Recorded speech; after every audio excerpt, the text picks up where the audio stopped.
Baby saw a German shepherd drowning in sewage. What he did next was pure love. What you're about to listen to will leave you speechless. A tiny hero's pure love changed everything in ways nobody saw coming. Like and share if this touches your heart. And let us know in the comments where you're watching from. The sky turned an angry shade of gray as thunder rolled across Millfield like a warning drum. 4-year-old Noah pressed his small nose against the car window, watching fat raindrops race down the glass. His mother, Mia, gripped the steering wheel tighter as her windshield wipers fought a losing battle against the downpour.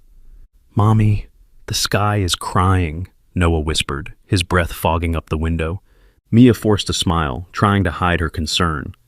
"It's just rain, sweetie. We'll be home soon." But the weather report had understated what was coming. What had started as an ordinary summer storm had transformed into something monstrous.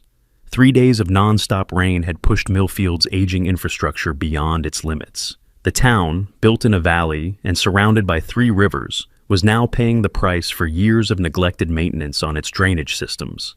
Noah's eyes widened as they drove past familiar streets now transformed into muddy rivers. Fire trucks with flashing lights blocked several roads. Men and women in bright yellow raincoats shouted instructions that were swept away by the howling wind before Mia could make sense of them. "Are we still going to Grandma's?" Noah asked, clutching his favorite stuffed rabbit tighter. Mia checked her phone. No signal. The storm must have taken down a cell tower. "Change of plans, buddy. We need to get home and make sure our house is okay."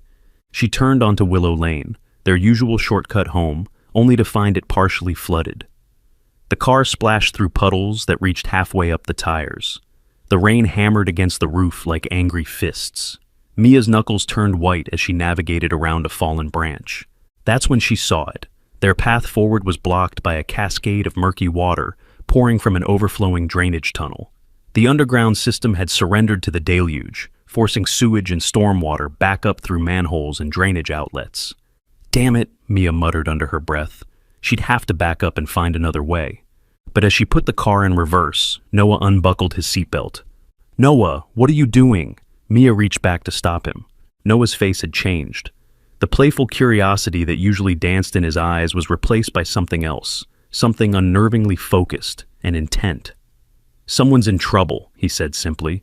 "Noah, sit down and buckle up right now." Mia's voice sharpened with fear. The rain was getting worse, and water was starting to seep under the car doors. They needed to move to higher ground immediately.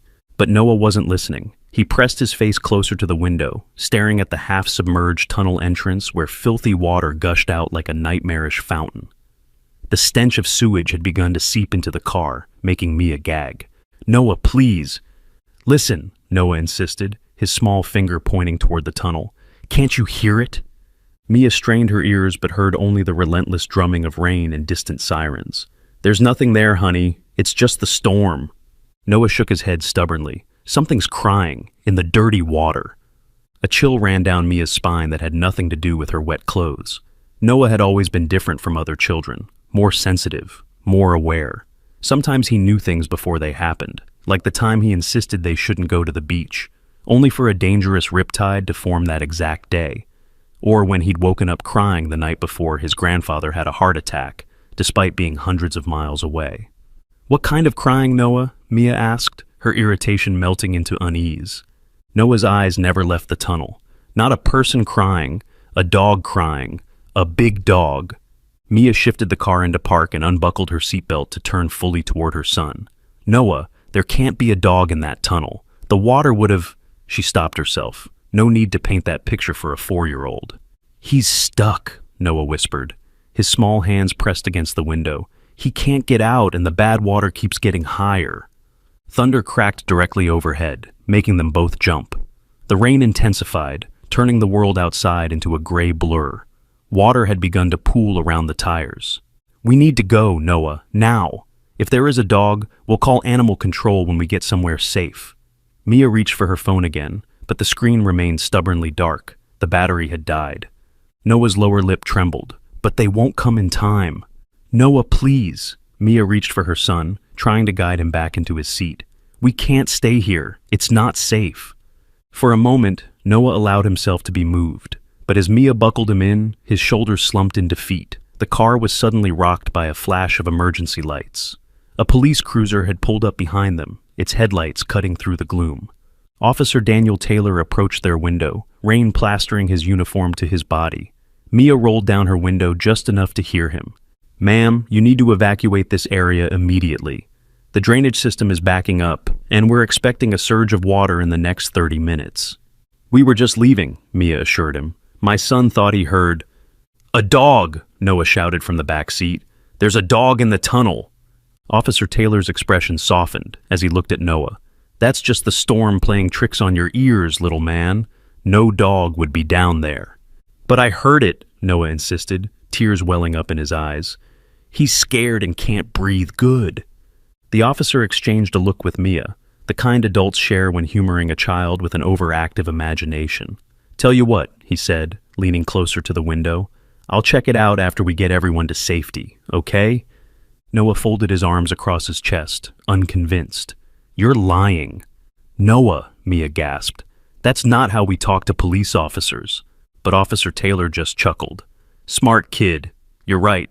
I probably won't have time, but you have my word. Once this storm passes, I'll come back and look." "He'll be dead by then," Noah said flatly. The words hung in the air, chilling even against the backdrop of the raging storm. Officer Taylor's smile faltered. "Ma'am, please follow me out of this area. The road behind us is still passable, but not for long." Mia nodded, casting a worried glance at her son in the rearview mirror.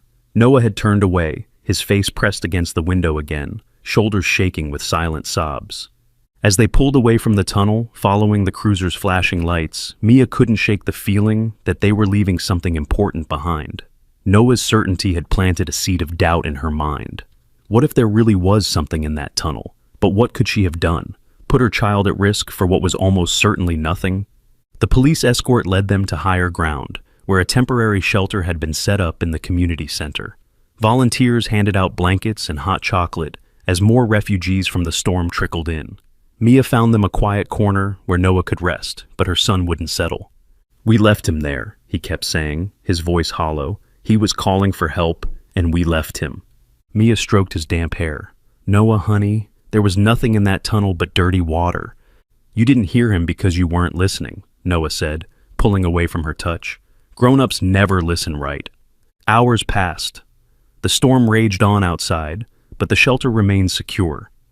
Noah had finally fallen into an exhausted sleep, his head on Mia's lap, when Officer Taylor entered the community center.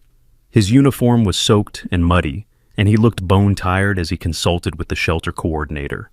On impulse, Mia gently shifted Noah onto a makeshift bed of blankets and approached the officer. "How bad is it out there?" she asked. Officer Taylor ran a hand through his wet hair. "Not great. The north side of town is completely flooded. We've got emergency crews working around the clock, but this storm isn't letting up."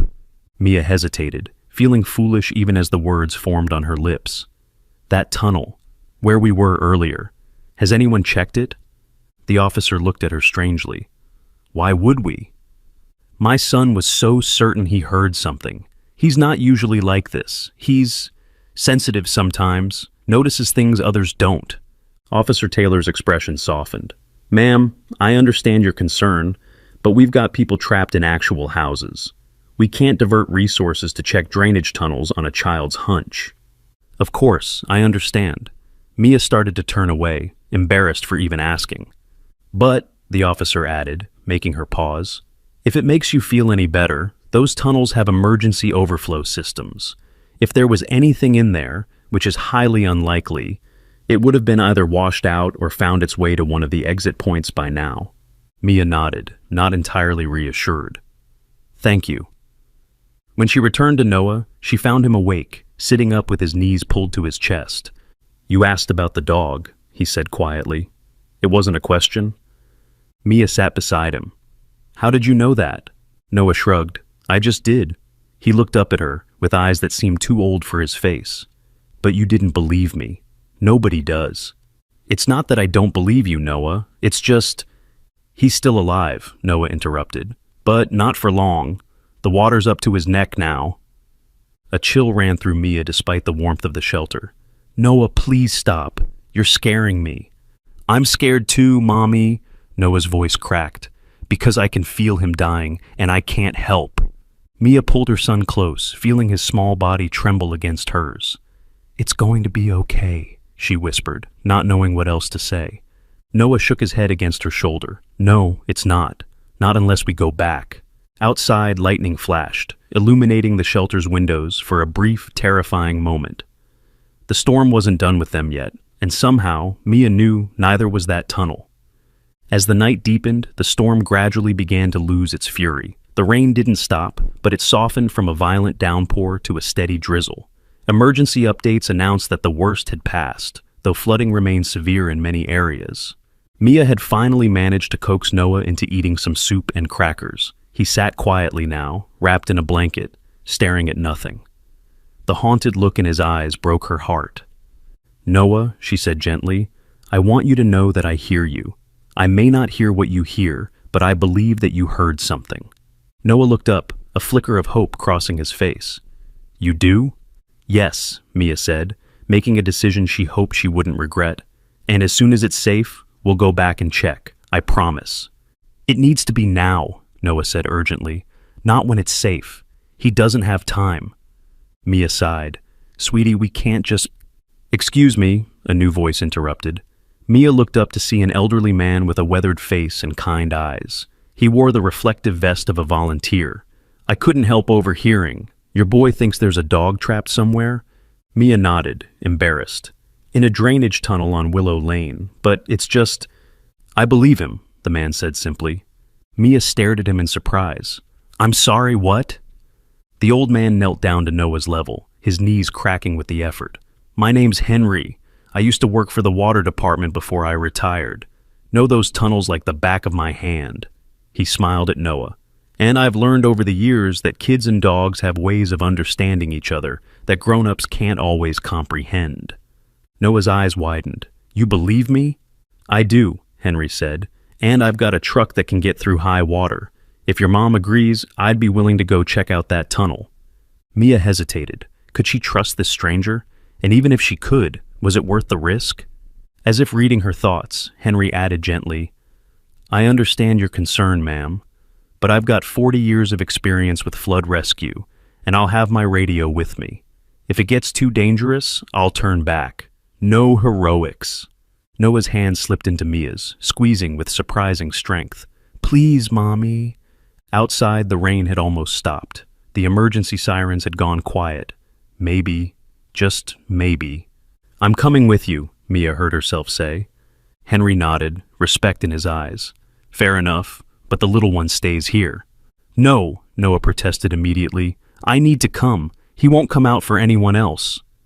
Mia exchanged a look with Henry. The old man shrugged. Sometimes animals do respond better to children, but he stays in the truck no matter what. Deal? Noah nodded eagerly, already scrambling to his feet. 20 minutes later, they were bumping along flooded streets in Henry's ancient but surprisingly capable pickup truck. Mia had left word with the shelter coordinator about where they were going, along with a promise to be back within the hour. You said you worked for the water department, Mia said as Henry navigated around a fallen tree. Do you really think there could be a dog trapped in that tunnel? Henry kept his eyes on the road. Wouldn't be the first time something or someone got caught in the system during a flood. These old tunnels connect to all sorts of places. Dog could have been swept in from anywhere.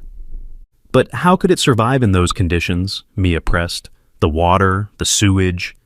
Dogs are tough, Henry said simply, and if it found an air pocket or something to stand on, he trailed off, then added, or maybe your boy's hearing things the rest of us can't. Wouldn't be the strangest thing I've seen. From the back seat, Noah spoke up. We're getting closer. I can hear him better now. Mia turned to look at her son, worry churning in her stomach. What would happen when they reached the tunnel and found nothing? How would Noah handle the disappointment? Or worse, what if there really was a dog, but it was already... Here, Noah suddenly shouted, pointing ahead. Henry slowed the truck as they approached the tunnel entrance. The floodwaters had receded somewhat, but the area was still a mess of mud, debris, and foul-smelling water. The tunnel mouth gaped like an open wound in the hillside, still disgorging a steady stream of murky water. Stay in the truck, Henry instructed firmly, as he pulled to a stop. He reached behind his seat and produced a powerful flashlight and a coil of rope, both of you." Mia nodded, but Noah was already pressing his face against the window, his breath fogging the glass. "He's there," he whispered, "right inside, but he's very tired now." Henry approached the tunnel cautiously, testing the ground with each step. The beam of his flashlight cut through the gloom, revealing the curved concrete walls of the drainage system. He stopped at the entrance, shining the light inside and calling out, "Hello there, anyone in here?" Nothing but the echo of his own voice and the gurgle of receding water answered him. In the truck, Noah fidgeted impatiently. "He can't bark anymore," he said, frustration evident in his voice. "His head is barely above the water." Mia put an arm around her son, trying to prepare him for disappointment. "Noah, honey, even if there was a dog in there earlier, it might be gone now. The water could have washed it." "There!" Noah suddenly shouted, pointing frantically. Mia looked up just in time to see Henry startle, his flashlight beam jerking to fix on something inside the tunnel. The old man stood frozen for a moment, then quickly tied his rope to a nearby tree and waded into the water. "Noah, what's happening?" Mia asked, straining to see. But Noah had already unbuckled his seatbelt and was fumbling with the door handle. "He found him!" he cried, excitement and relief flooding his voice. "But he needs help!" Before Mia could stop him, Noah had the door open and was splashing through the muddy water toward the tunnel, his small rain boots kicking up dirty spray with each step. "Noah!" Mia screamed, scrambling after him. "Stop!" But her son was surprisingly fast, propelled by determination. By the time she caught up to him, he was already at the tunnel entrance where Henry was now crouched in knee-deep water, his flashlight illuminating a sight Mia would never forget. There, half submerged in filthy water, was a large German shepherd. Its head rested on a small ledge of concrete, barely above the waterline. One of its paws was trapped beneath a piece of debris, preventing it from climbing to safety. The dog's eyes were dull with exhaustion, but they flickered with faint recognition as Noah approached. "I told you," Noah whispered, looking up at his mother with tears streaming down his face. "I told you he was here." Henry waded deeper into the tunnel, his experienced movements careful and measured. "Stay back, both of you. The water level's dropping, but the current is still strong enough to pull you in." But Noah wasn't listening. His small body trembled with urgency as he took another step forward. "He doesn't have much time left." The German shepherd's eyes, though clouded with exhaustion, followed Noah's every move. Its chest heaved with labored breaths, each one seeming more difficult than the last. The stench of sewage and decay hung heavy in the air, but Noah didn't seem to notice as he reached out toward the animal. "Noah, don't!" Mia grabbed for her son's arm, but it was too late. Noah had broken free and splashed forward until the filthy water reached his waist. His rain boots filled instantly, weighing down his small legs, but determination kept him moving. "I'm coming," he called to the dog. "I promised I would come back." Mia's heart nearly stopped. "Noah, you've never been here before." But her son didn't acknowledge her words. His focus remained entirely on the struggling animal. Henry had managed to reach the dog and was attempting to free its trapped paw, but the current made it difficult to get proper leverage. "The debris is wedged tight," Henry called back, his voice echoing in the concrete tunnel. "And he's not letting me get too close." Indeed, despite its weakened state, the German shepherd had managed a low warning growl when Henry's hands came near its face.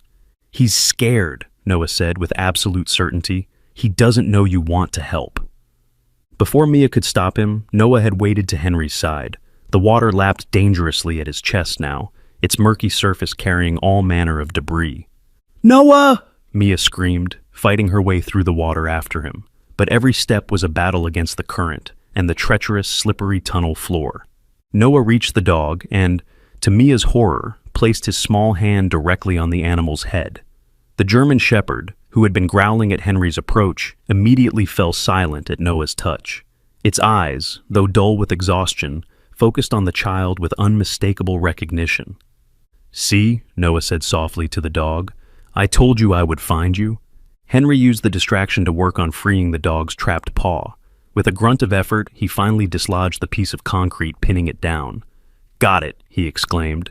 "Now we need to get him out of here before—" A loud rumble interrupted him, reverberating through the tunnel. The ground beneath them vibrated slightly. "What was that?" Mia asked, finally reaching Noah and pulling him against her. Henry's weathered face grew grave. "Water surge. The storm must have caused a collapse upstream. We need to move, now." He reached for the dog, but the animal snapped weakly at his hands. "He won't let you," Noah said calmly. "He only trusts me." "Noah, we don't have time for—" "Let me try." Noah wriggled free from his mother's grasp and moved closer to the dog. "You have to come with us," he whispered to the animal. "I know you're waiting for your friend, but he's not here anymore. You can't stay." The German Shepherd whined softly, its eyes never leaving Noah's face. "Please," Noah continued, his voice breaking. "I need you to trust me."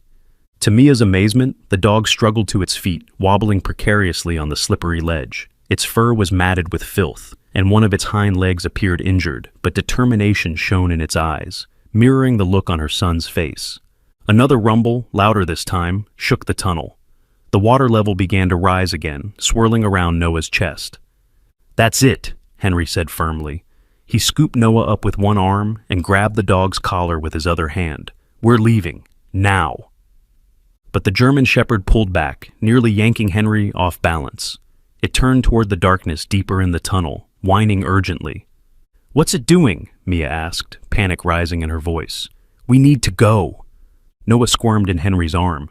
"He's trying to tell us something. There's something else in there." "There's a flash flood coming, that's what's in there," Henry replied grimly. "And if we don't move now, we'll all be washed away." The German Shepherd barked suddenly, a hoarse, painful sound from its waterlogged lungs, and lunged toward the deeper tunnel, only to be held back by Henry's grip on its collar.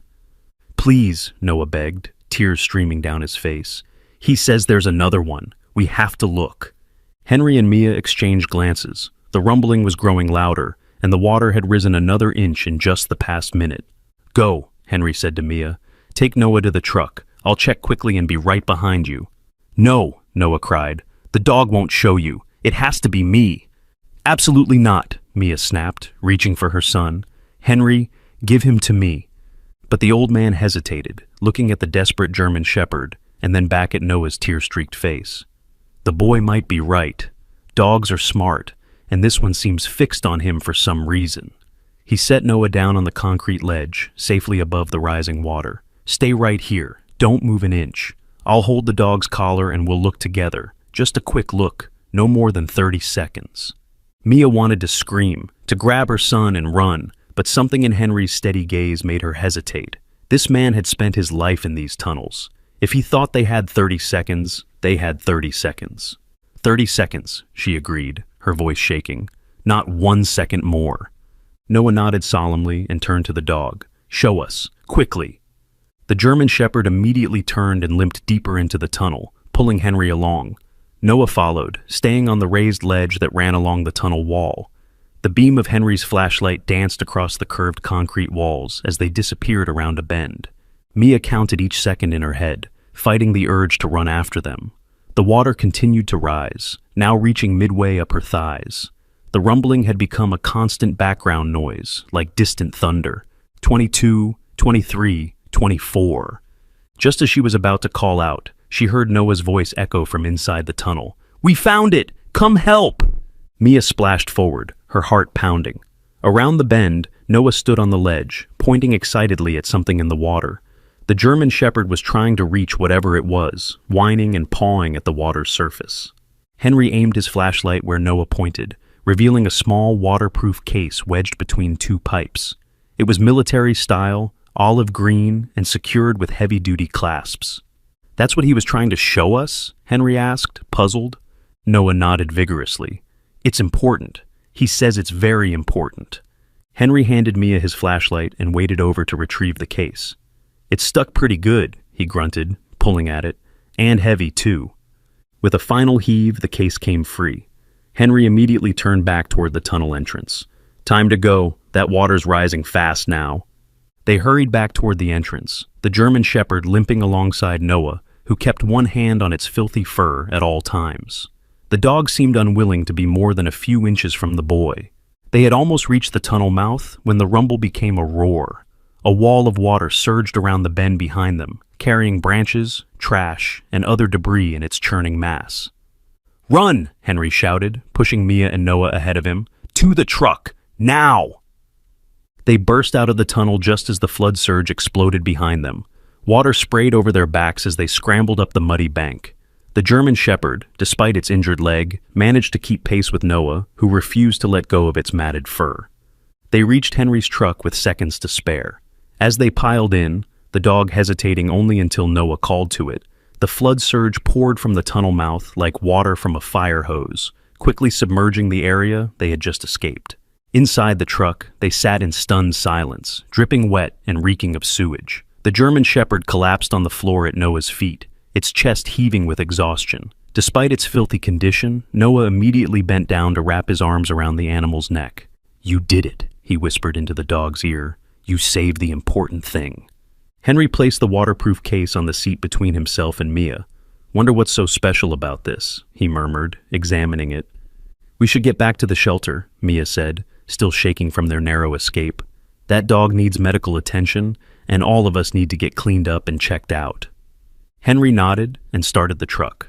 As they pulled away from the now flooded area, Mia looked back at her son. Noah had his forehead pressed against the German Shepherd's, whispering something she couldn't hear. The dog's eyes were closed, but it leaned into the boy's touch, as if drawing strength from the contact. "Noah," she said gently, "how did you know? How did you hear the dog when no one else could?" Noah looked up, his eyes serious beyond his years. "I didn't hear him with my ears, Mommy.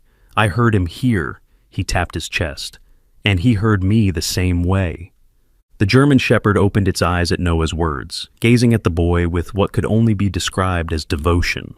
Back at the shelter, their arrival caused quite a stir. Dripping with fetid water and accompanied by an equally soaked German Shepherd, they were immediately surrounded by concerned volunteers. Officer Taylor pushed through the crowd, his expression cycling from relief to disbelief. Did you actually find a dog in that tunnel?" he asked, staring at the bedraggled animal leaning against Noah's leg. "Noah found him," Mia said, placing a proud hand on her son's shoulder. "He knew exactly where to look." A volunteer brought towels, while another, a woman who identified herself as a veterinary assistant, knelt to examine the German Shepherd. "He's exhausted and dehydrated," she reported after a quick check. "That back leg needs proper attention, but nothing seems life-threatening. He's lucky you found him when you did." Noah smiled weakly, the adrenaline that had carried him through their adventure finally wearing off. "His name is Storm," he announced. "How do you know that?" Mia asked, wrapping a towel around his shoulders. Noah shrugged. "He told me." The veterinary assistant continued her examination, parting the matted fur around the dog's neck. "That's strange," she said, frowning. "There's some kind of collar underneath all this dirt, but it doesn't look like a regular pet collar." She worked her fingers under the heavy band circling the dog's neck and revealed what appeared to be a tactical collar with a small metal box attached to it. The box had a blinking red light. "What is that?" Officer Taylor asked, leaning closer. "I don't know," the woman admitted. "I've never seen anything like it." Henry, who had been quietly observing, suddenly spoke up. "Maybe it's related to what's in this case." He lifted the waterproof container they had retrieved from the tunnel. Officer Taylor eyed the case with newfound interest. "Where did you find that?" "In the tunnel," Mia explained. "The dog, Storm, led us to it. Noah said it was important." All eyes turned to the mysterious case. It was military grade, with reinforced corners and heavy-duty clasps. A serial number was printed on one side, partially obscured by mud. "Should we open it?" Henry asked, looking at Officer Taylor. The police officer hesitated. "I'm not sure that's a good idea. If it's military—" "It wants us to open it," Noah interrupted, his voice small but certain. "Storm says we need to see what's inside." The adults exchanged glances, a silent conversation passing between them about the wisdom of taking direction from a 4-year-old's claimed communication with a dog. But something about Noah's unwavering certainty gave them pause. "Let me take a look at those clasps," Henry finally said, setting the case on a nearby table. As he examined the locking mechanism, Storm managed to stand up despite his exhaustion. He limped over to the case and placed one muddy paw on it, looking expectantly at Noah. "He says there's no danger," Noah translated, "just answers." Henry found the release for the clasps and carefully opened the case. Inside, protected by waterproof padding, were several items. A thick folder with "Classified" stamped across it in red, a small metal box similar to the one on Storm's collar, and what appeared to be a specialized tablet computer. Officer Taylor immediately held up a hand. "Whoa, hold on. This is definitely military or government property. We should contact the proper authorities before going through any of this." But Storm had other ideas. The German Shepherd nudged the small metal box with his nose, then looked at Noah. With the innocent boldness that only a child could muster, Noah reached into the case and picked up the box before anyone could stop him. It had a simple slider switch on one side, which Noah promptly flipped. The box emitted a series of beeps, and then the small screen on its face lit up with a message. "Canine Unit 7, Guardian Program, Handler Status Check Initiated." Storm's collar device began blinking faster in response, the red light changing to green. "What the hell is this?" Officer Taylor muttered, peering at the devices. Noah looked up at the adults, his eyes wide with understanding that seemed impossible for his age. "Storm is special," he said simply. "He was trained to find people and things during disasters, but something went wrong." The veterinary assistant, who had been carefully cleaning some of the mud from Storm's fur, suddenly gasped. "There's a tattoo inside his ear, a serial number and some kind of insignia." Storm whined softly and pressed closer to Noah, as if seeking protection, now that his secrets were being revealed. Mia knelt beside her son, looking from him to the dog and back again. "Noah, how do you know all this? How can you possibly know what Storm is thinking?" Noah stroked the dog's head, his small fingers gentle against the matted fur. "I don't know how I know. I just do." He looked up at his mother, his expression suddenly vulnerable and childlike once more. "You believe me now, right?"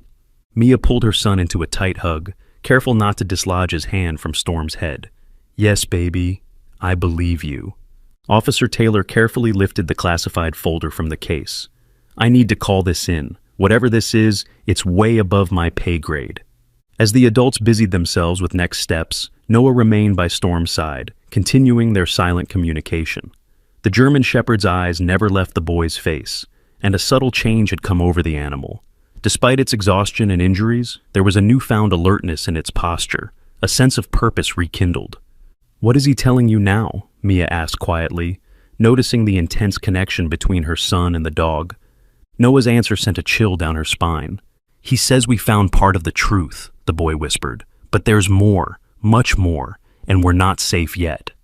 The hours that followed were a blur of activity. Government officials in unmarked vehicles arrived at the shelter, their formal attire and serious expressions standing out among the displaced residents in their muddy clothes. They spoke in hushed tones with Officer Taylor, occasionally glancing toward Noah and Storm. Mia sat protectively beside her son as a medical team examined both him and the dog. The veterinarian who had been called in confirmed what they already suspected. Storm was no ordinary pet. His physique, despite his current weakened state, showed evidence of specialized training and conditioning. The small device embedded in his tactical collar contained sophisticated tracking technology and biometric sensors. "He's essentially a four-legged soldier," the vet explained, carefully cleaning Storm's injured hind leg. "These military working dogs undergo training more intensive than most human special forces." Noah watched every movement of the vet's hands with anxious attention. "Will his leg be okay?" The vet smiled reassuringly. "The muscle is strained and there's some tissue damage, but nothing's broken. With proper care, he'll recover completely." Relief washed over Noah's face, and he immediately bent down to whisper the good news into Storm's ear. The German Shepherd's tail thumped weakly against the floor in response. Meanwhile, the officials had moved the waterproof case to a separate room for further examination. One of them, a stern-faced woman who had introduced herself only as Agent Reeves, now approached Mia. "Mrs. Parker, we need to speak with your son about how he found the dog and the case." Mia straightened, her protective instincts flaring. "He's only 4 years old. He's been through enough today." "I understand your concern," Agent Reeves replied, her tone softening slightly. "But this is a matter of national security. The program that dog was part of is classified, and we need to understand how your son knew where to find him." Before Mia could respond, Noah spoke up. "I can tell you," he said, his small voice steady. "Storm told me." Agent Reeves crouched down to Noah's level, her skepticism poorly concealed behind a forced smile. "What exactly did Storm tell you, Noah?" Noah looked at the German Shepherd, who returned his gaze with unwavering focus. A silent communication seemed to pass between them before Noah answered. "He said he was on a mission with his partner, but something went wrong. There was an explosion and they got separated. His partner told him to guard the case before the water came. He was waiting when I heard him calling for help. The agent's practiced composure slipped for just a moment. His partner? You mean his handler? A person? Noah shook his head. No, his dog partner. They work together. Storm finds people trapped in disasters, and his partner finds other things. He paused, his forehead creasing with concentration. Storm says his partner's name is Shadow. Agent Reeves stood abruptly, exchanging a significant look with one of her colleagues. She stepped away to confer in whispers, occasionally glancing back at Noah. Mia pulled her son closer. Noah, how do you know these things? Did you see something in the tunnel that you haven't told me about? Noah leaned his head against her, suddenly looking very tired. I don't know how I know, Mommy. I just hear Storm in my head. Like how I knew when Grandpa was sick before anyone called us. Mia's breath caught. She remembered that night all too well. Noah waking up screaming that Grandpa needed help, hours before the phone rang with news of his heart attack. She had tried to dismiss it as coincidence, but now... Has this happened before, with other animals? Noah nodded slowly. Sometimes.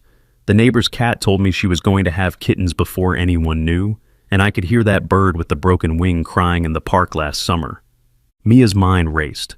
All those times she had dismissed Noah's uncanny insights as an overactive imagination or lucky guesses. Had he actually been perceiving something real, something beyond normal human perception? Her thoughts were interrupted when Agent Reeves returned, her expression now carefully neutral. Noah, would you and Storm come with us for a little while? We have some special equipment that might help us understand how you two are communicating. Absolutely not, Mia said firmly, standing to place herself between the agent and her son. He's exhausted and traumatized. Whatever you need to do can wait until tomorrow. Agent Reeves's professional smile didn't reach her eyes. Mrs. Parker, I don't think you understand the significance of what's happening here. Your son has somehow formed a connection with a highly trained military asset. This isn't just curiosity on our part. It's protocol. I don't care about your protocol. He's my son, not your science experiment. The tension between the two women was broken by a soft whine from Storm. The German Shepherd had struggled to his feet and was now standing protectively beside Noah, his body positioned between the boy and the agent despite his obvious pain. Noah placed a calming hand on Storm's back. It's okay, he told the dog. They're not bad people. They're just scared because they don't understand. Agent Reeves stared at the pair, her calculated demeanor cracking slightly. What don't we understand, Noah? That some people can hear animals, not their barking or meowing, but their inside voice, their real voice. Noah looked up at her with those disconcertingly wise eyes. Storm says there are others like me. That's why they made the Guardian program, to find people who can hear. A heavy silence fell over the room. Even the other officials had stopped their activities to listen. How does he know about the Guardian program? One of them whispered. That name isn't even in the files we found. Noah continued, seemingly unaware of the stir he had created. Storm says Shadow is still out there somewhere. We need to find him. Agent Reeves had gone very still. Noah, this is very important. Did Storm tell you where Shadow might be? Noah frowned in concentration, his hand never leaving the dog's fur. He doesn't know exactly. They got separated when the tunnels flooded. But he closed his eyes, as if listening to something only he could hear. But Storm thinks Shadow would try to find high ground, somewhere safe to wait. One of the other agents stepped forward, tablet in hand. The topographical maps show several elevated areas within a 2-mile radius of the tunnel entrance. If the other dog was swept into a different branch of the drainage system. Agent Reeves nodded sharply. Organize search teams immediately. Focus on exit points near those elevated areas. She turned back to Mia, her demeanor now respectful rather than demanding. Mrs. Parker, I understand your concerns, but your son's abilities could be crucial in finding the other dog. Would you at least consider allowing him to help guide our search efforts? You would be with him the entire time, of course. Mia looked down at Noah, who was gazing up at her with pleading eyes. Shadow needs help, Mommy. Storm is really worried about him. The exhaustion in her son's face was evident, but so was his determination. She recognized that look, the same stubborn resolve he had shown when insisting there was a dog in the tunnel. She had doubted him then and been proven wrong. Could she deny him now? We'll help, she finally said, but only for a few hours. After that, Noah needs rest, regardless of whether you found the other dog or not. Relief washed over Noah's face, and he bent down to whisper something to Storm. The German Shepherd's tail gave a tired wag in response. Within 30 minutes, they were in a government SUV heading toward the first search area. Storm had been cleaned up as best as possible in the shelter's makeshift facilities, and a veterinary technician had bandaged his injured leg. He lay on the back seat with his head in Noah's lap, occasionally lifting it to look out the window, as if searching the landscape for his missing partner. The Guardian program was established 5 years ago, Agent Reeves explained as she drove. Its purpose was to train specialized canine units for disaster response and recovery operations. These weren't just ordinary search and rescue dogs. They were paired with handlers who demonstrated unusual aptitude for animal communication. "You mean people who could hear animals like Noah does?" Mia asked, still struggling to accept this new reality. Agent Reeves hesitated. "Not exactly. The program sought out individuals with high empathy scores and natural affinity for animal behavior. They were trained using specialized equipment to enhance their bond with their canine partners."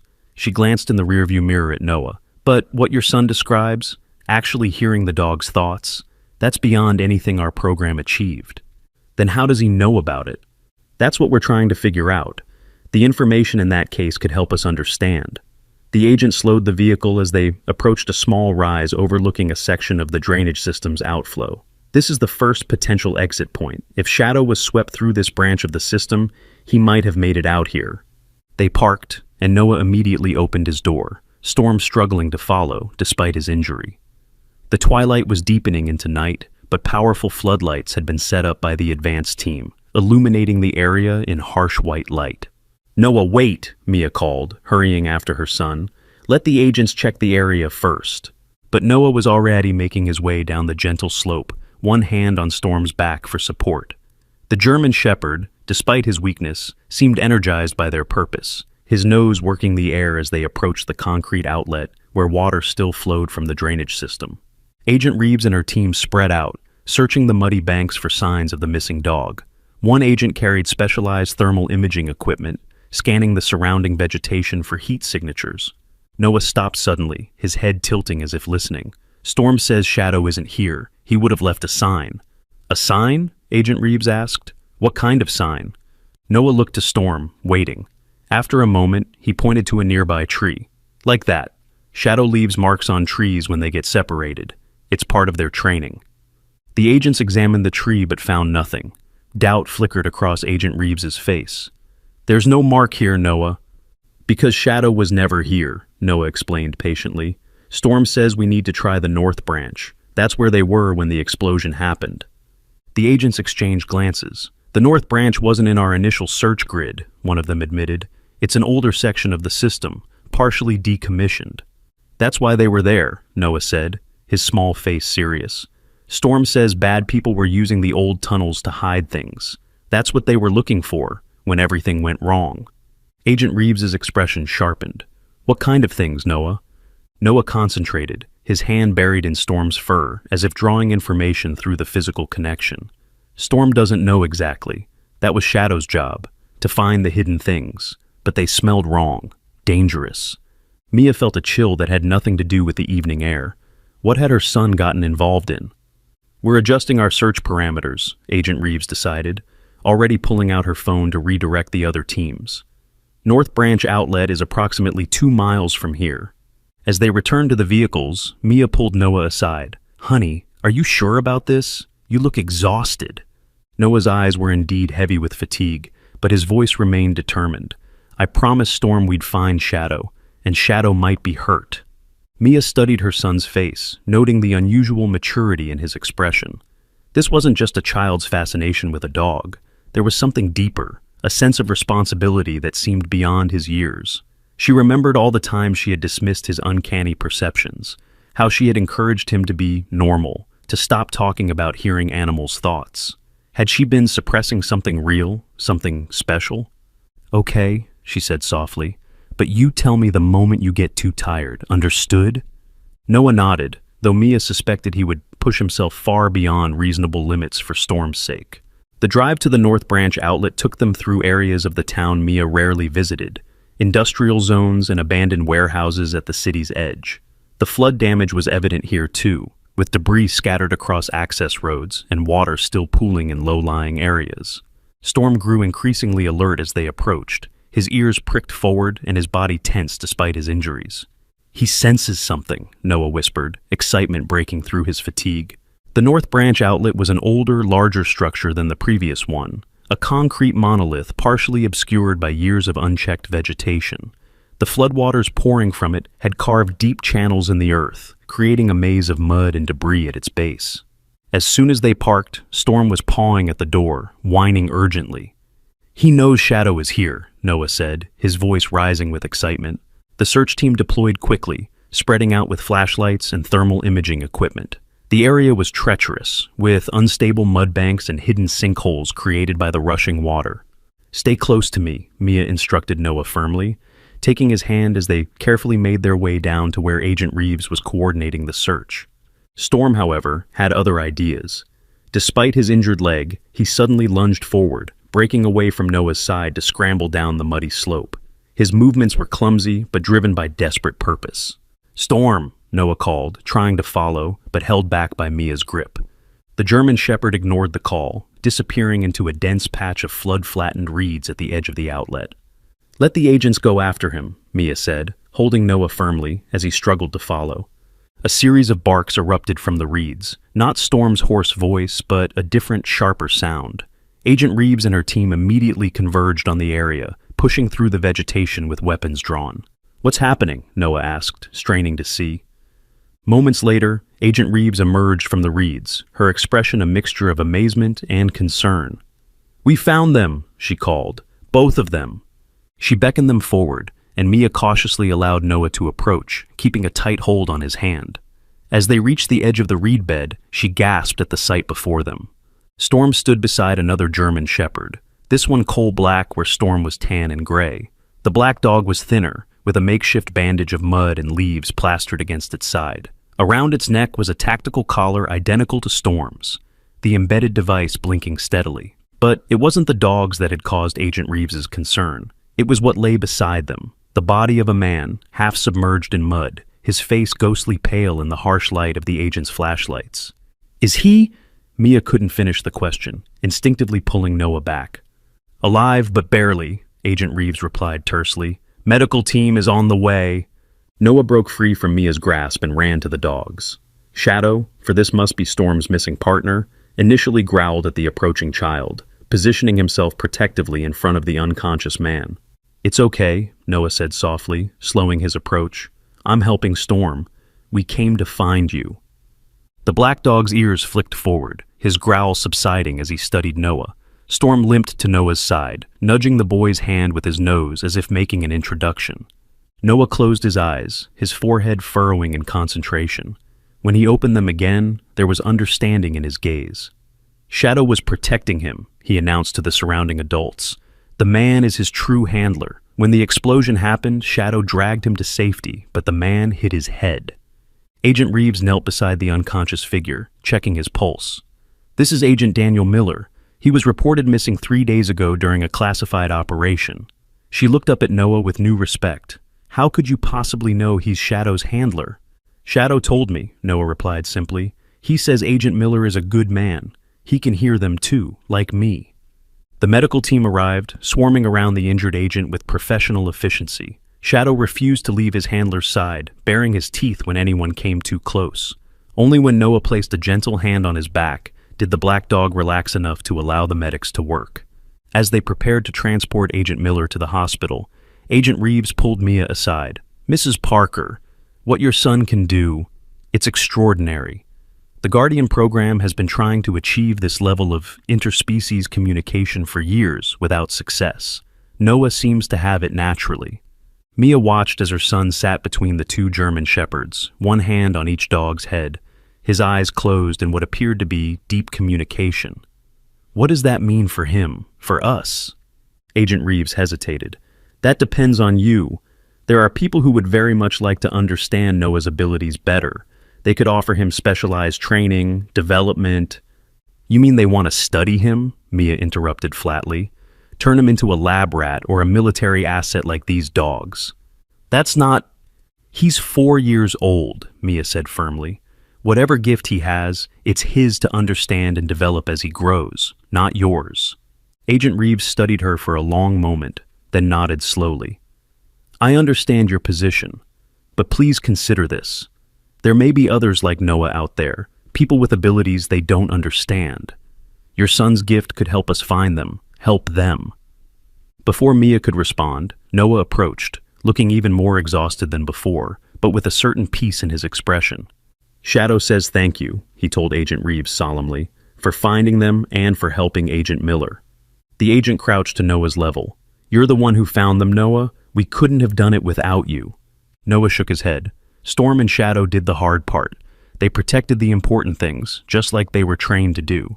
And what important things are those? Agent Reeves asked gently. Noah's answer was simple but profound.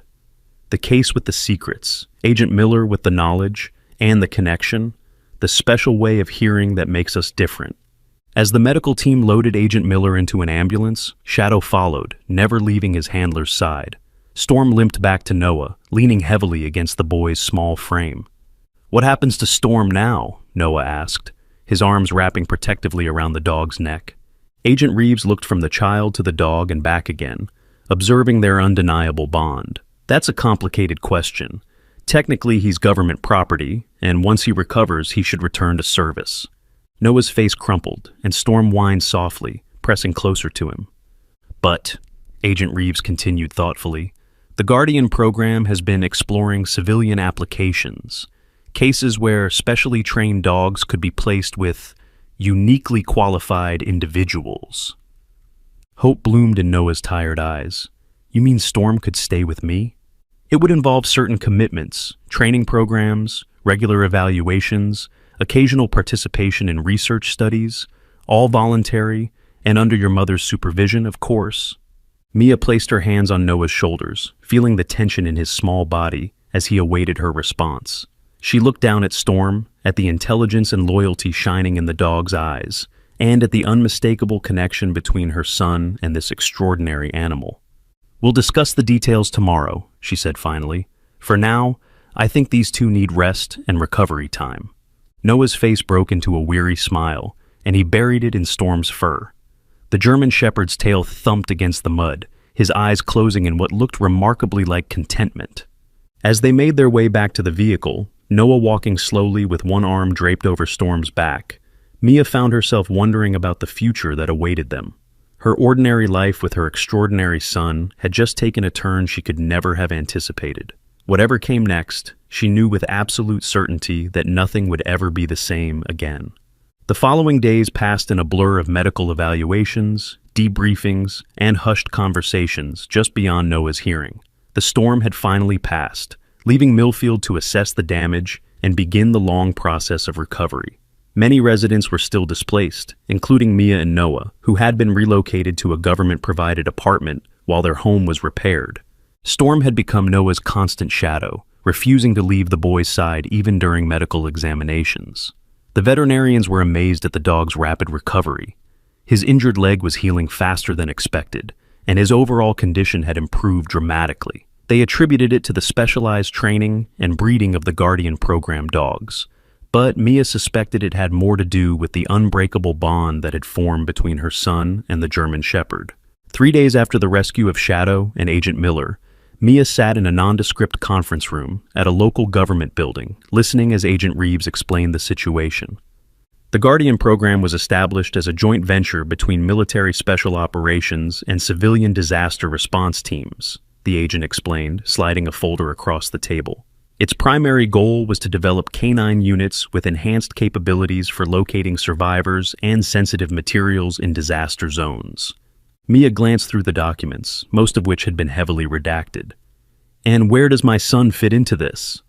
Agent Reeves leaned forward, clasping her hands on the table. What Noah demonstrates, this ability to perceive animal thoughts, represents something we've been theoretically pursuing but never actually achieved.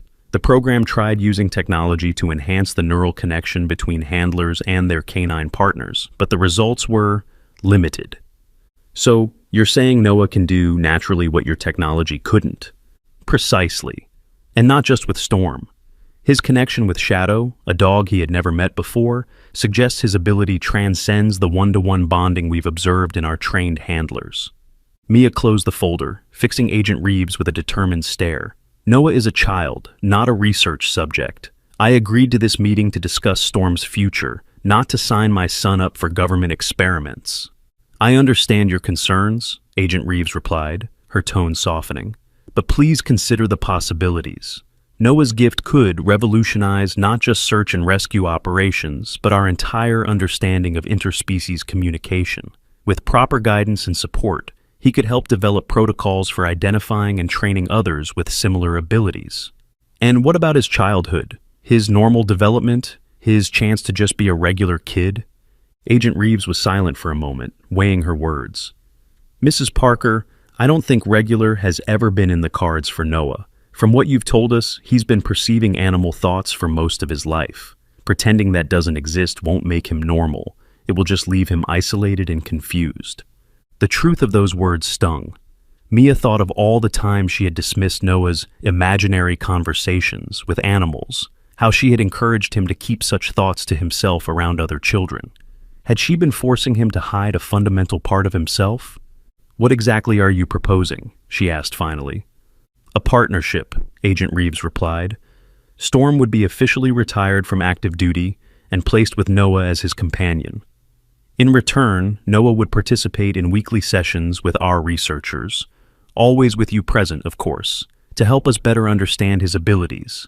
As he grows older, if he chooses to continue, there would be opportunities for more formal training. And if we decide to walk away, that would be your right, though I hope you will consider what that would mean for Storm. Mia bristled at the implied threat.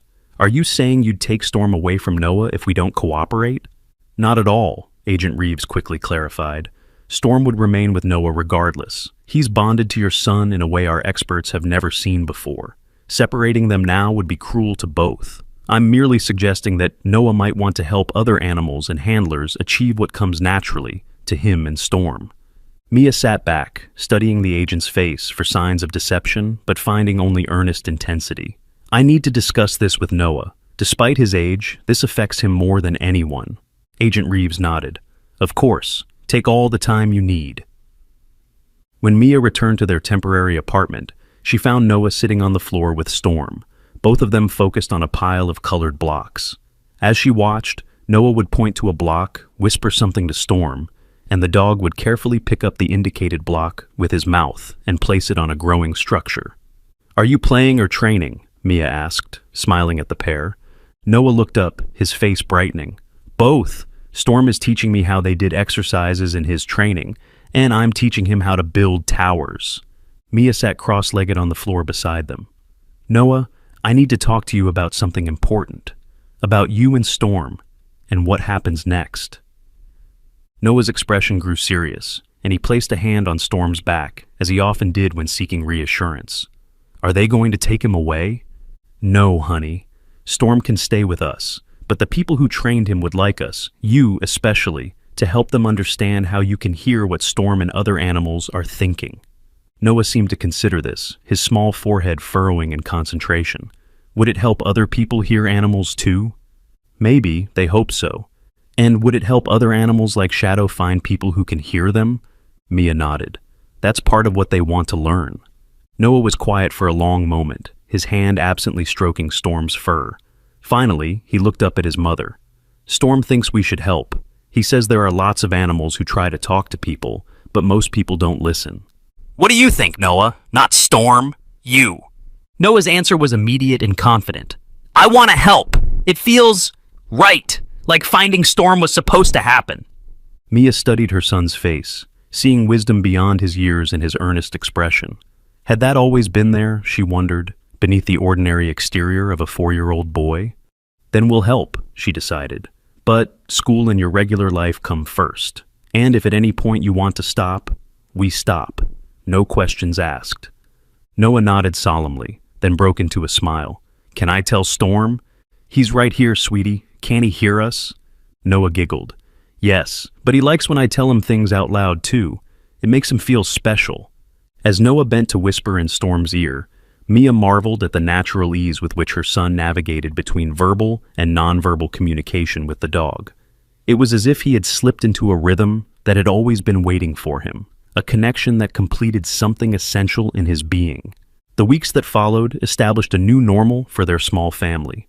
Noah's sessions with the research team began cautiously, simple exercises to document his ability to perceive Storm's trained responses without visual cues. But as the researchers gained Noah's trust, the experiments became more complex and revealing. One afternoon, as Mia observed from behind a one-way mirror, Noah was seated in a room with Storm, while a researcher showed him photographs of locations around Millfield.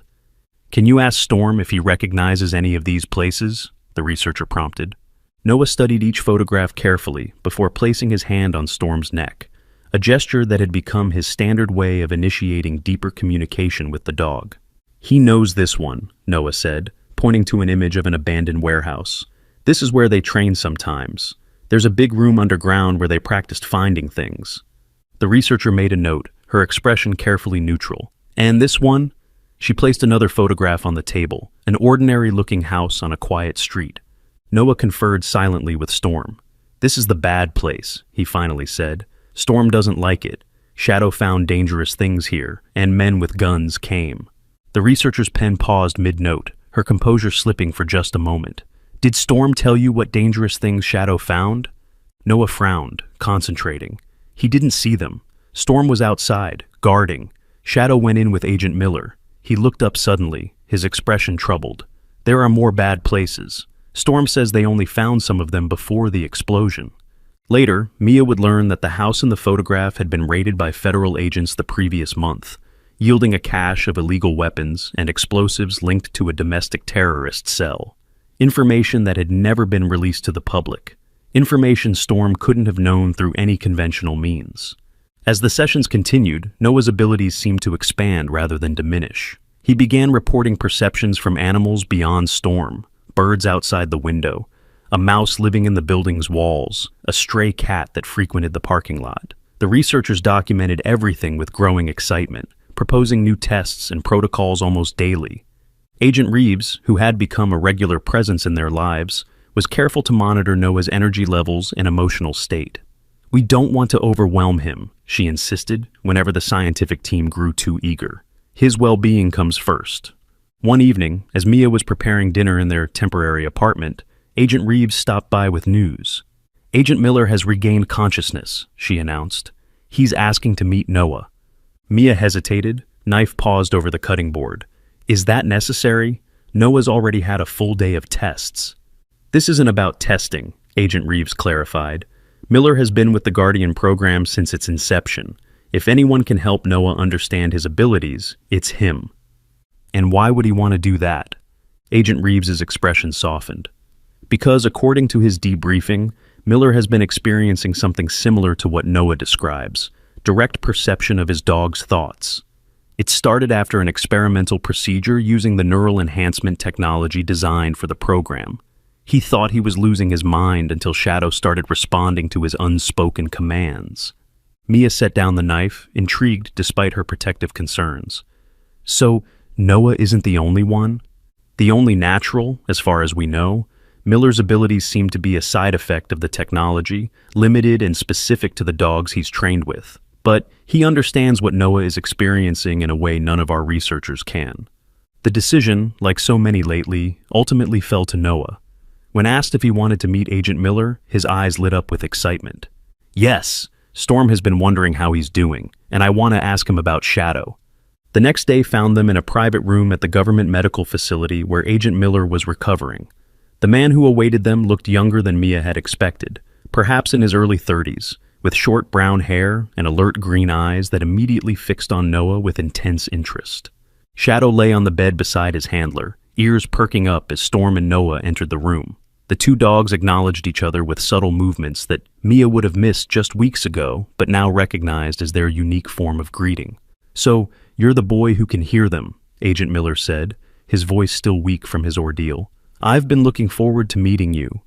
Noah approached the bed without hesitation, Storm at his side. "You can hear them too, but differently."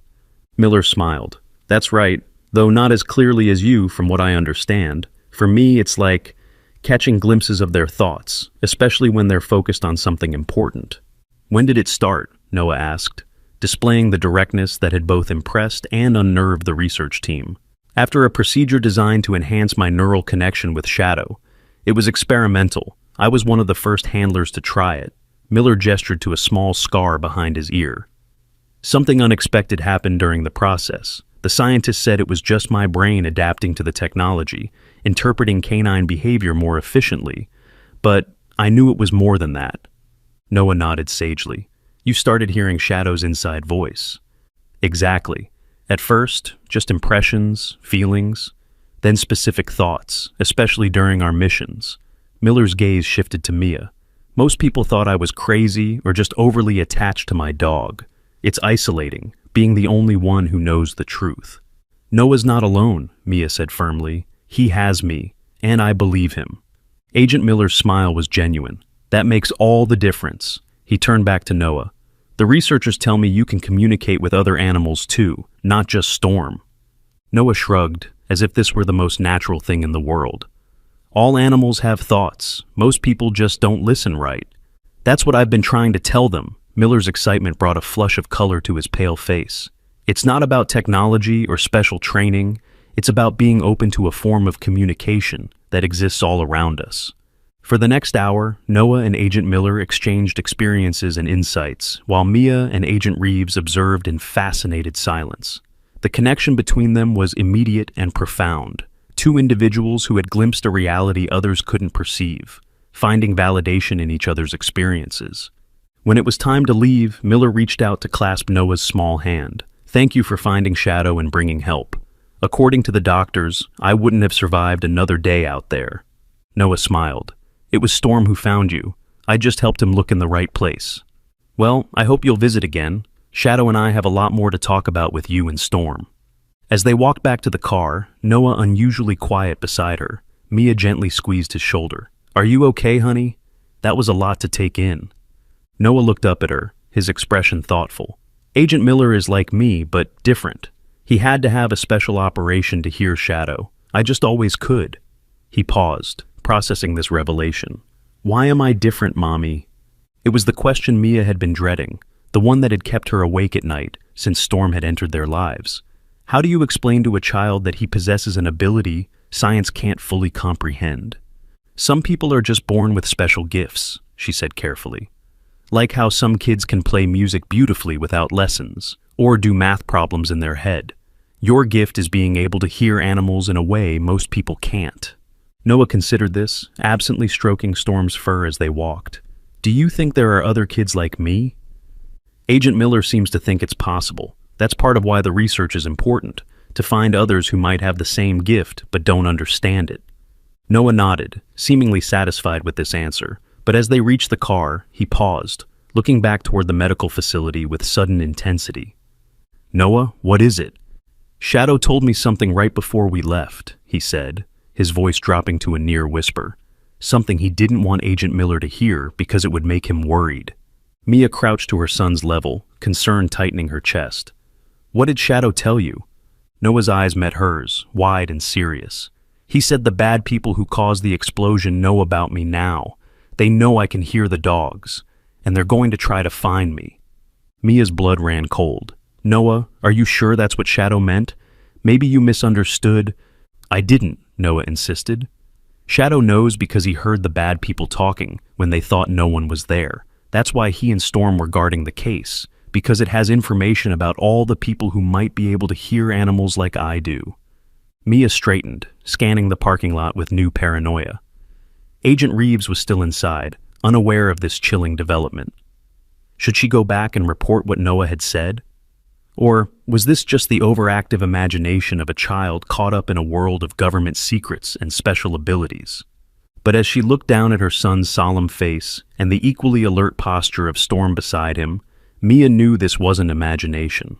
Whatever reality Noah had accessed through his connection with these extraordinary dogs, it had just become considerably more dangerous. Let's go home, she said firmly, helping Noah into the car. We need to talk to Agent Reeves about this right away.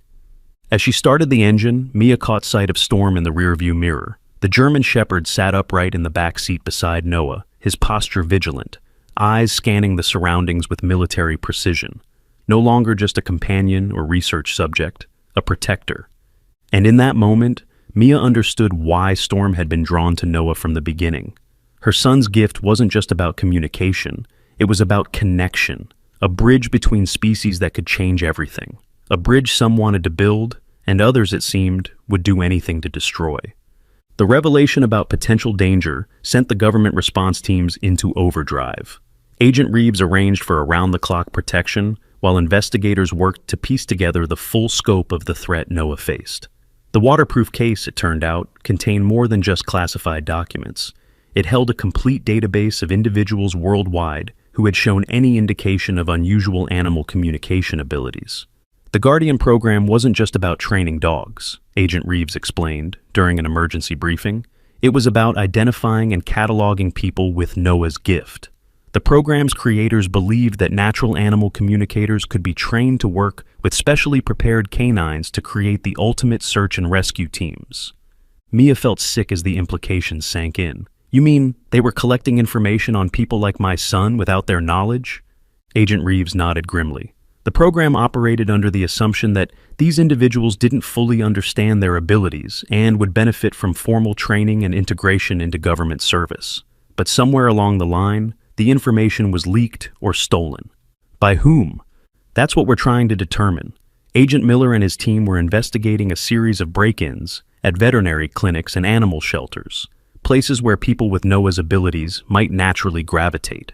The explosion that separated Storm and Shadow was meant to eliminate them before they could gather more evidence. Noah, who had been sitting quietly with Storm throughout the briefing, suddenly spoke up. The bad people want to find all the listeners, but not to help them. Agent Reeves looked at him sharply. What do you mean, Noah? Noah's hand found Storm's neck, and his expression grew distant as he concentrated. Storm says Shadow learned their plans before the explosion. They want to hurt the listeners because they're scared of what we can do. Scared of what you can do, how? Noah's answer sent chills through the room. Animals know things. They see things people don't notice. If someone can hear animal thoughts, they can learn secrets that are supposed to stay hidden. The room fell silent as everyone processed this revelation. Mia's mind raced as she considered the implications.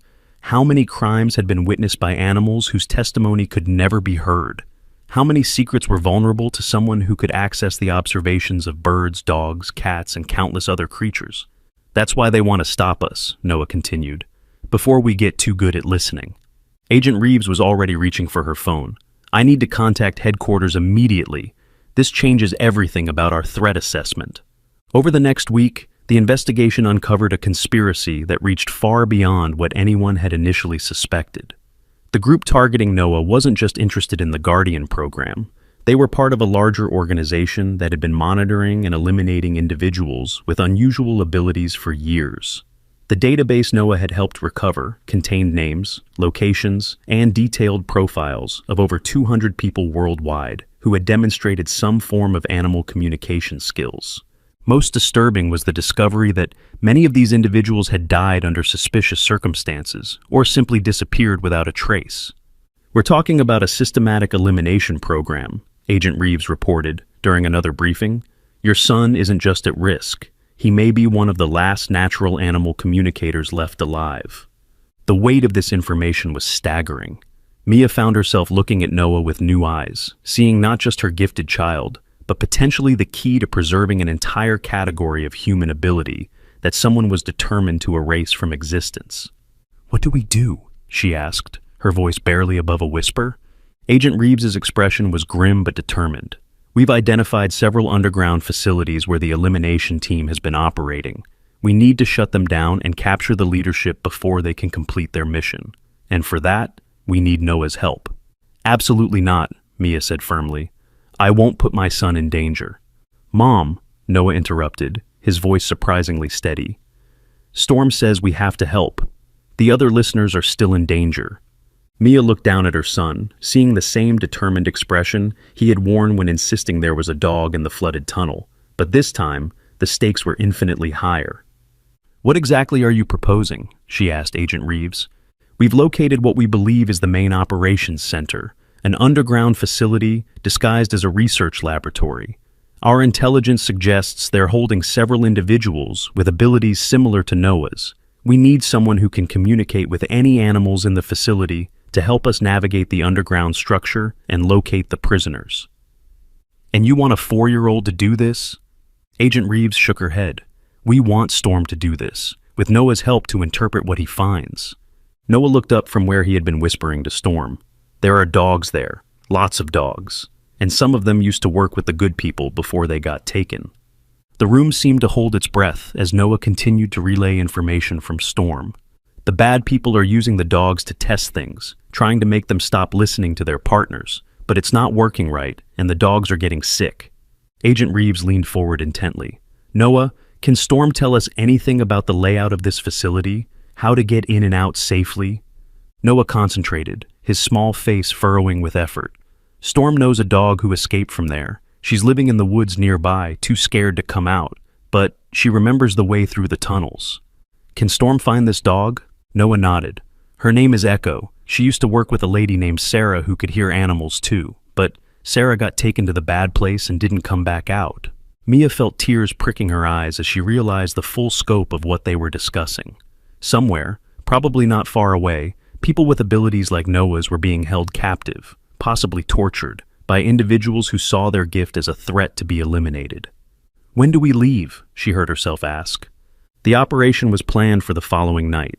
A combined team of federal agents and military personnel would assault the main facility, while Noah and Storm, accompanied by Agent Miller and Shadow, would attempt to locate and communicate with any dogs in the compound who might provide intelligence about the prisoners' locations. You'll be in a mobile command center at least a mile from the facility, Agent Reeves assured Mia. If Storm can make contact with the dogs inside, Noah can relay their information to help guide our teams. At no point will either of them be in physical danger. The plan seemed sound, but Mia couldn't shake her anxiety as they prepared for the mission. Noah, by contrast, seemed oddly calm, spending hours with Storm in what appeared to be intense preparation. What are you talking about? She asked her son as they sat in the government safe house the night before the operation. Storm is teaching me how to talk to lots of dogs at once, Noah replied matter-of-factly, like being the lead dog in a pack. If I can make them all hear me at the same time, we can coordinate better. Mia stared at her son, amazed once again by the rapid evolution of his abilities. Was this normal development, or was the stress of their situation causing his gift to expand in response to need? The next evening found them in a sophisticated mobile command center parked in a densely wooded area overlooking the suspected facility. Banks of monitors displayed feeds from surveillance drones and thermal imaging equipment, while radio chatter filled the air as assault teams moved into position. Noah sat in the center of it all, one hand on Storm's back, eyes closed in concentration. Agent Miller positioned himself beside them, with Shadow, ready to provide backup communication if needed. Contact established, Noah announced suddenly. Echo is here. She's been waiting for us. On the thermal imaging display, a lone dog could be seen emerging from the tree line near the facility's perimeter fence. She says there are 12 dogs inside, Noah continued, his voice taking on the distant quality it assumed during deep communication. Most of them are sick because the bad people keep doing things to their heads with machines. Agent Reeves spoke into her headset, relaying this information to the assault teams. Noah, can Echo tell us where the prisoners are being held?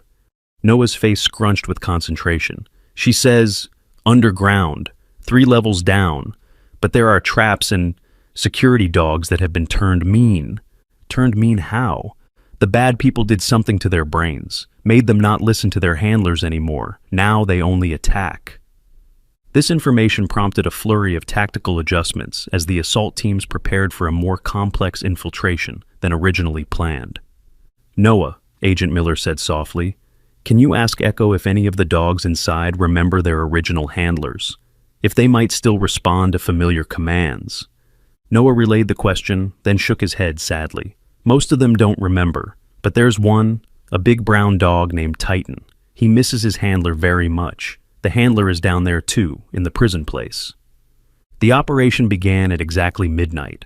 Through the drone feeds, they watched as the assault teams moved toward the facility, their approach guided by intelligence from Echo and the other dogs Noah had made contact with inside the building. "The good dogs are trying to help," Noah reported, his voice strained with effort. "But the mean dogs are getting angry. They can sense the good dogs talking to me." Sounds of conflict began to filter through the radio chatter, shouting, the bark of dogs, and the sharp crack of weapons fire. "Teams are engaging hostile forces on the main level," came the report from the field commander. "We need that location on the prisoners now." Noah's whole body tensed with concentration. "Titan is trying to tell me, but the bad people are hurting him to make him stop. He says, elevator shaft. Behind the wall that looks like a bookcase. Sarah is there. Sarah and 5 others." The information was immediately relayed to the assault teams. Minutes later, confirmation came through the radio. Prisoners located, 6 individuals in underground holding cells. Medical team is en route. But the victory was short-lived. Alarms began blaring from the facility, and the thermal imaging showed figures moving rapidly through the corridors. "They're trying to destroy everything," Agent Miller reported, studying the tactical displays, "setting fires and wiping computer systems." Noah suddenly gasped, his eyes flying open. "Titan! They're hurting Titan because he helped us!" Before anyone could react, Storm was on his feet, pulling toward the exit of the command vehicle. Noah scrambled after him, breaking free from Agent Reeves's restraining hand. "Noah, stop!" Mia cried, lunging for her son. But Noah was already outside, Storm beside him, both of them focused on the distant facility with laser-like intensity. "I can help them," Noah said, tears streaming down his face. "The good dogs are dying because they tried to help us." Agent Reeves appeared at the vehicle's door. "Noah, get back inside. It's not safe."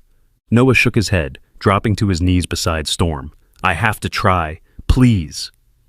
Mia looked from her son to the burning facility in the distance, her heart breaking at the anguish in Noah's voice. How could she deny him the chance to save the animals who had risked everything to help them?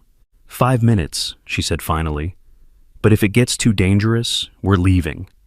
Noah nodded gratefully and closed his eyes, both hands now buried in Storm's fur.